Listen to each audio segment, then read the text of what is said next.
গতকালকে বিভিন্ন জায়গায় রাজবাড়ীতে মাজার হামলা হয়েছে, লাশ পুড়িয়ে ফেলা হয়েছে, জাতীয় পার্টির অফিস ভাঙা হয়েছে। আচ্ছা, আমি বলি, আমি শোনেন, এটা সাবজেক্ট না, আমি উঠে দেখতে আসছি, এটা সাবজেক্ট।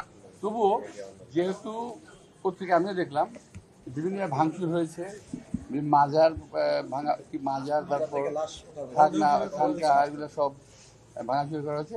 এগুলো আসলে বিচ্ছিন্ন কিছু না। নির্বাচনটা সামনে রেখে এই ধরনের আরো অনেক কিছু সামনে আপনার দেখতে পাবেন, যাতে নির্বাচনটা না হয়। একটা শ্রেণীর লোক চাচ্ছে যাতে নির্বাচন না হয়।